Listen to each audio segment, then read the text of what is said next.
Another fundamental flaw that we see in a large number of riders, certainly at the novice and early stages of riding off-road, is their position on the bike. Sitting on top of the bike too much, balancing up on top rather than sitting into the bike. A couple of little relating to the lever position, that drop wrist helps us sit into the bike, and obviously dropping your heels into the pedal really helps you to sit into the bike. If you're not used to doing this, maybe just before you head off down each trail, is just to go through that little checklist of, as I'm sitting on my bike ready to go, is to drop my wrists in, flex my heels down. If you haven't got used to doing that and you're used to riding around on your toes a bit too much, we could do a little exercise of just rolling around while you're waiting for your mates to get ready, of just loosening up those ankles, flexing out the Achilles and dropping those heels into the bike. So rather than dancing around on our toes, we're pushing into the bike through our heels. Remember, dropping your heels accelerates the bike, dropping your toes accelerates you. And we don't want to overtake that bike. I can't think of any occasions really when dropping your toes heavily is going to have a massive benefit.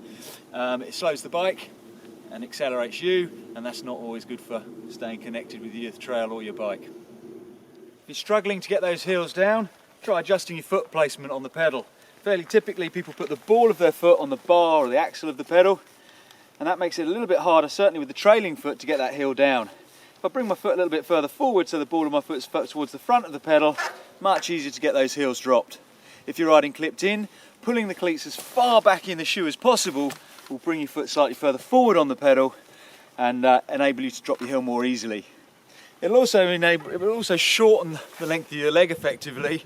In terms of your saddle height, you can run a slightly lower saddle height but still get full leg extension. Then when you're standing up on your pedals, you've got the clearance you're looking for, even if you haven't got a dropper. Another fundamental flaw that we pick up on quite a lot with riders is how they move around the bike. Everyone knows we need to move around the bike, or at least let the bike move around below us. When it's uphill or downhill, the bike's going to change angle. We don't want to start rotating with it. Old school thinking, get your weight back, is a panacea to all your problems. But this starts to cause issues with where your weight is on the bike and can cause more problems than it solves. So rather than thinking about weight back, let's think about sitting even deeper into the bike. As soon as I've cleared my saddle, or if I've dropped my saddle and it's out the way, I don't need to think so much about shoving my arse way backwards, so much as bending at the knee and sinking down into what we call the pocket. I can push in through the bike, my mass stays behind the centre line slightly, but not miles back, and I can keep good control over the front end of the bike in terms of steering and braking. Old school would have you pushing your weight back as far as possible, all over the place. You're at the end of your levers, there's nowhere to go, and if the front wheel suddenly drops a bit further, over a step or something, you're still going to start to accelerate forwards. Yes, you're accelerating from further back, but you're at the end of the rope and you start to get driven forwards over the centre line, if not over the bars. We want to try and avoid that at all costs. By sitting down into the bike and pushing down in through my heels, I've got a much bigger range, much larger reach. So when the bars suddenly drop down something very steep, rather than me getting pulled forward, I can just simply bend my knees and still reach the bars at that low point.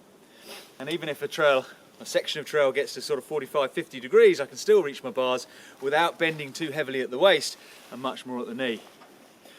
Bending too much at the waist and pitching ourselves up and over isn't a good position to ride in. It makes it very hard to strain my neck to keep my head up and look further down the trail.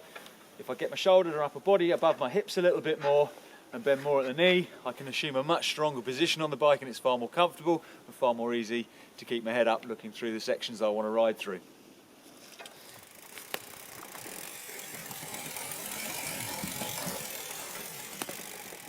So if the trail deserves your respect, think about less of a bow and more of a curtsy.